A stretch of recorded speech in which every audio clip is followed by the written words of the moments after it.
want to share with you guys 10 things that I have learned for being married for 10 years. Now listen, this is not an advice. I'm just sharing what I have seen, what I have learned from both my marriage and marriage of other people that are close to me.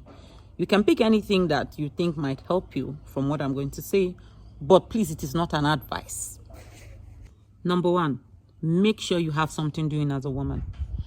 No matter how, whether he's an oga, he takes care of your bills, whatever. And you know, some men will say they don't want their wives to have white-collar jobs. Get a business, start a blog, start a cooking show, do something, bring something to the table, have your own money. Because somebody like me that has siblings, and then they'll call me out of the blue, oh, I need this, I need that. And then you now decide, oh, I want to be asking my husband all the time. You ask him today, he'll give you, ask him tomorrow. Definitely when you ask him the third time, he's going to be tired of it. So get something doing. Do something that is going to be productive for you. That helps marriages a lot. Number two, when there is an argument, this is free advice for somebody like me that likes talking back. When there is an argument, just ignore. When he's talking, just ignore. I'm not saying you're going to accept defeat or whatever. Allow this time pass because everything is quite hot right now. You allow it. When he's done talking, you give it space. Most of them will come back like 20 minutes later and be like, okay, I'm sorry, I didn't mean to say this. Because if you talk and he talks back, he's definitely going to say things that are going to hurt you so much. And you're going to be stuck with someone you're going to be remembering the things he said to you that hurt. Let me tell you, I learned the hard way. When you keep quiet when there is an argument, it works better. Then later on, you make your case and then you guys can apologize to each other later. Number three, when your spouse has an issue with his siblings or his parents or his brothers or whatever, and he comes and tells you that, oh, this person did so things to me, it is not your place for you to tell him that, okay, or add your salt and pepper. Once he's done saying everything he's saying, you just tell him, well, sorry, maybe he was not in the mood or something happened, but you do not add your salt and pepper.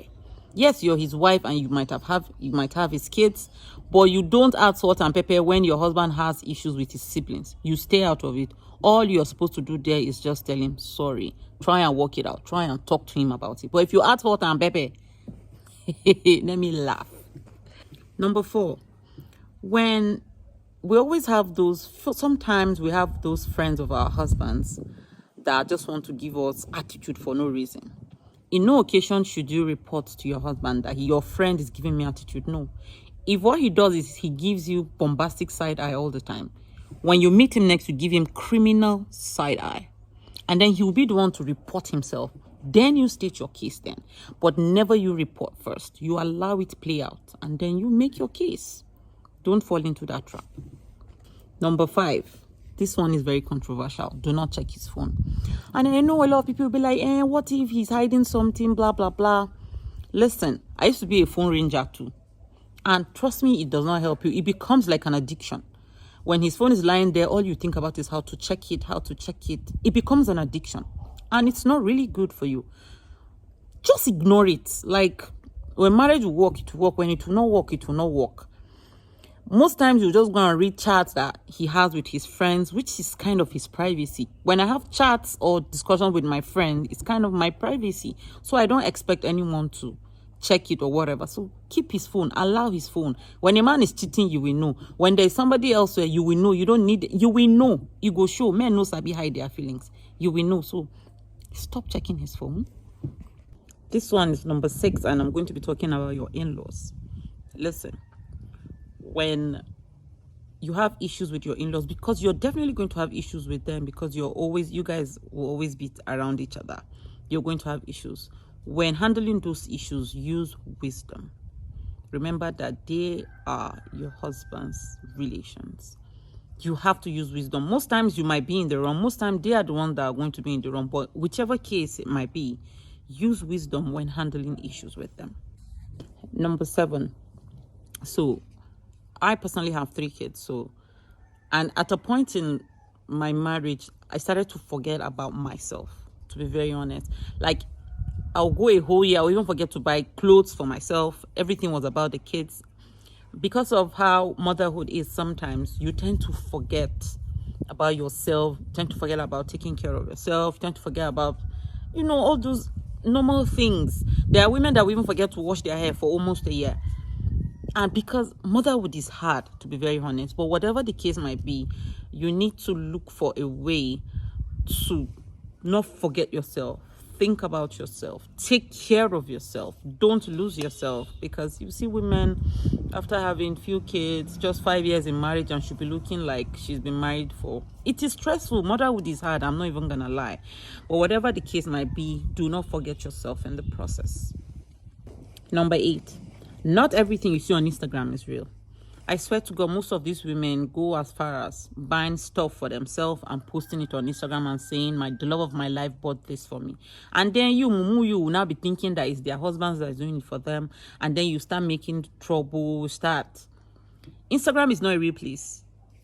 Very few people really post. Somebody like me now, I'm not going to go and post during the bad times I have with my husband. No, I don't plan on doing that. And I don't advise that you do that.